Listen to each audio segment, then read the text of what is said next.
అంతర్జాతీయ స్థాయిలో మన భారతదేశంతో ఒప్పందాలు జరిగి ఇటువంటి బ్యాంకులు వచ్చి మన రాష్ట్రాన్ని ఆదుకుందామని వాళ్ళు ముందుకు వస్తే మన రాష్ట్ర ప్రజలేమో జగన్మోహన్ రెడ్డి గారి నాయకత్వం చూసి ఆయనకు అద్భుతంగా మెజారిటీ ఇచ్చి ఎంతో అభివృద్ధి చేస్తాడని నమ్మకంతో ముందుకు వస్తే వాళ్ళు మన రాష్ట్రాన్ని తాకట్టు పెట్టి మన పరువు ప్రతిష్టలు దెబ్బతీసే విధంగా తీసుకొచ్చిన రుణాలని కూడా రోడ్ల కోసం ఉపయోగించకుండా డైవర్ట్ చేసేశారు, మిస్అప్రాప్రియేట్ చేశారని చాలా స్పష్టంగా ఈ 5 దేశాలకు సంబంధించిన బ్యాంక్, న్యూ డెవలప్మెంట్ బ్యాంకు, మొత్తం ఆసియా ఖండానికి సంబంధించిన ఏషియన్ ఇన్ఫ్రాస్ట్రక్చర్ ఇన్వెస్ట్మెంట్ బ్యాంక్, ఈ 2 బ్యాంకులు నిర్ధారించి మన రాష్ట్ర ప్రభుత్వాన్ని బ్లాక్ లిస్ట్ చేశాయంటే ఎవరు దీనికి బాధ్యులు? ఈ ప్రభుత్వం కాదా? వీళ్ళ చేతగాని ప్రభుత్వం కాదా?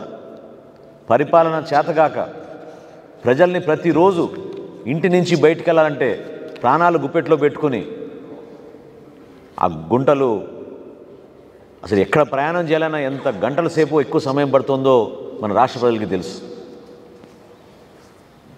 ఇది కేవలం అవినీతి, అక్రమాలు వీటికి అలవాటైపోయి ఏది ప్రయారిటీ ఇవ్వాలో తెలియక అంతర్జాతీయ స్థాయిలో మనని ఆదుకోదామని చెప్పి వాళ్ళు ముఖ్యంగా మన ఆంధ్రప్రదేశ్కి వాళ్ళు ఈ విధంగా రుణాలు ఇస్తే దానికి కేంద్ర ప్రభుత్వం గ్యారంటర్గా నిలిస్తే ఎన్ని సందర్భాల్లో వాళ్ళు మీరు చేస్తుంది తప్పు, ఇది రెడ్ ఫ్లాగ్, నిధులు రిలీజ్ చేయండి అని చెప్తే ఉన్న నిధులు కూడా వీళ్ళు డైవర్ట్ చేసేసుకుని ఇతర కార్యక్రమాలకి వీళ్ళు మిస్అప్రాపరేషన్ చేశారు అని స్పష్టంగా ఈ 2 బ్యాంకులు, new development bank, Asian infrastructure investment bank నిర్ధారించారంటే ఇంక మన రాష్ట్ర ప్రజలు దయచేసి అర్థం చేసుకోవాలి.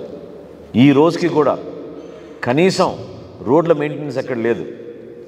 2000 కోట్ల రూపాయలతో టెండర్లు పిలిచామని చెప్పి 3 సంవత్సరాల క్రితం ఈ ముఖ్యమంత్రి ప్రకటించారు. ప్రతి పండక్కి రోడ్లు అయిపోతాయని చెప్తాడు.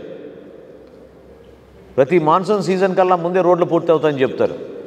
ఈ 4.5 సంవత్సరాల నుంచి మన సమయం వృధా చేసి ఈ రాష్ట్ర ప్రజలకి ఇంత ఇబ్బంది కలిగించిన వ్యక్తులు ఈ వైఎస్ఆర్సీపీ ప్రభుత్వం, జగన్మోహన్ రెడ్డి గారి నాయకత్వంలో చాలా అన్యాయం చేసింది, తీవ్రమైన అన్యాయం చేసింది.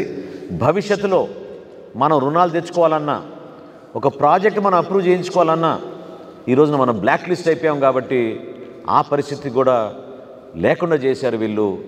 ఇంత దుర్మార్గంగా వ్యవహరించారనేది ఈరోజు మీ అందరి ముందు ఈ సమాచారం ప్రవేశపెడుతున్నాం.